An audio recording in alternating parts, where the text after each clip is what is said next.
Hey everyone, it's Greg with Spotted Tongue Woodworking, and today I just picked up the M12 Orbital Detail Sander. Let's check it out. Alright, so this was purchased from Paul B Hardware.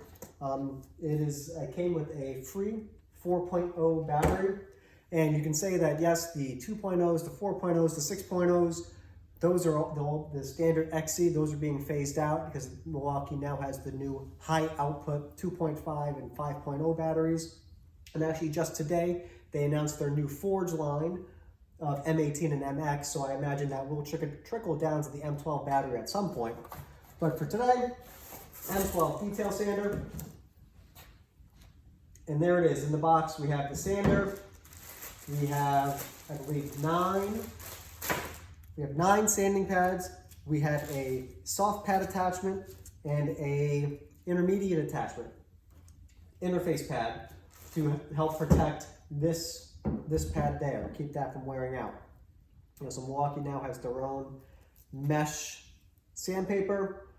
It doesn't matter about the mesh or not, because obviously this does not come with any sort of dust control, dust collection with it. It's going to be, as a sander, it's going to be dirty, just like hand sanding or sanding without a vacuum attachment. But again, for most purposes, the small details, you're not doing large surfaces, you're not be sanding for a long amount of time, so that dust collection is not going to be as critical as using an orbital sander or a finish sander. So naturally, when I first saw the orbital, this detail sander, my thought was, well, why not? Why do you need that? They make attachments for multi-tools. You can get a sanding pad attachment, you can sand with it, and it's gonna get into tight corners, it's gonna get hard to reach spots, it's portable, and it does all those things. But as I started reading more of the literature, seeing more of the reviews, and doing more sanding myself, you realize that an oscillating multi-tool moves in one direction. It goes like that, one direction. So what's happening with the sanding is you're getting scratch marks, just side to side, side to side, side to side, side to side. You're getting scratch marks, which for taking the rough stock removal is fine. But trying for paint grade or even especially stain grade is that this is not going to leave a pretty scratch pattern. It's going to stick out like a sore thumb. The difference, the primary major difference, one, form factor. These are both M12 tools. This is the M12 Fuel multi-tool, M12 Fuel orbital sander. You can see there is a significant difference in size and form factor. This is significantly lighter, much more conducive to holding at the head and getting that detail and holding it stable. Whereas the multi-tool, generally you hold it further down here, it's not as balanced, it doesn't hold as well right there. And then even, especially the noise. Listen to the multi-tool, which I consider one of the quietest multi-tools on the market.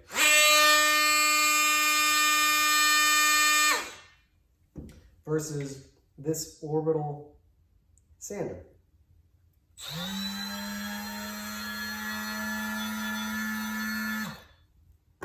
Already right away is I hate the sound of multi-tools. This sounds better. This is already going to be more enjoyable to use. Again, multi-tools also with multi-tools. Again, this is one of the lowest vibration multi-tools on the market.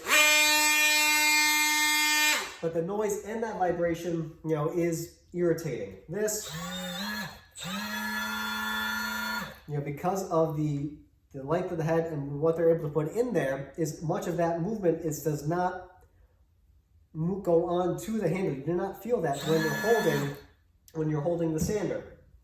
And probably the most, and back to the direction of the sanding, and it's probably the biggest one, is that this is actually an orbital sander.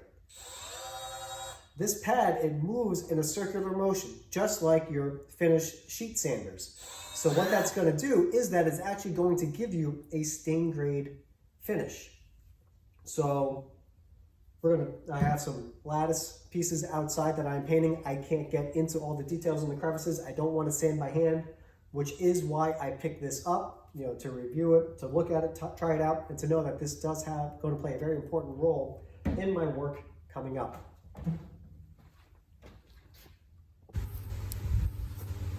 So here we are outside. I am painting these lattices for someone and trying to get the best possible finish that we can get. Excuse, it's a very windy day today, but we're trying to get the best possible finish that we can get. And my problem is getting into these little areas right there. Even this pad, it is just big enough to reach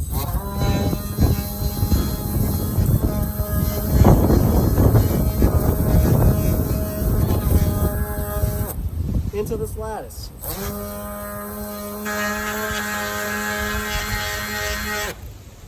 And what that's going to do is that's just going to help smooth everything out. We're trying to get a nice sprayed finish on this, and having this sander, having this detail sander, just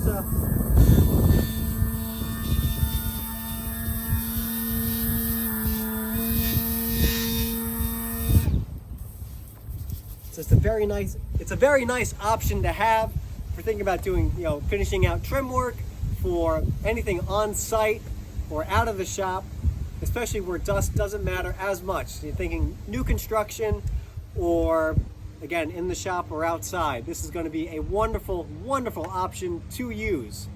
So there it is, the M12 Orbital Detail Sander. Let's get it to work.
And so there you have it. That was the M12 Detail Sander. I like it. There are a few little things that I don't like about it. One of them being, because it is a sander without any sort of dust control or dust collection, if you ever use an orbital sander or a sheet sander without a vacuum pulling the dust out of there, is that the sandpaper does clog more often than if you had some sort of dust collection going. Because what happens, especially sanding paint, is that the paint, if you don't get rid of that paint dust, it's going to congeal, kind of clump up together, and that's where you're going to start getting it clogged up. And you're going to go through the sandpaper fairly quickly compared to using a normal sander, either with a dust bag or with the vacuum. My other complaint, and it's not a big complaint, is I wish that this detail pad was longer so you can get into small awkward places a little bit better. It does have just a little bit that you can get into a spot, but this it is still significantly taller than I would like it to be. I wish that this could be more in line with the handle itself to get into tight spaces. But other than that, very comfortable to use, very well balanced. I'm sure with the smaller battery pack, it would be even more balanced, but you wouldn't get the same runtime. It has 4 speeds, really nice, small light. Cordless tools that don't have lights don't make sense. You got to have light on everything. It helps, not outside, but inside, whatever. Having a little light is really nice to have. And yeah, I like it. I'm going to use it. I'm going to use it a lot, and I'm excited to have this as part of my M12 lineup. So I'm Greg, Spotted Tongue Woodworking, signing out.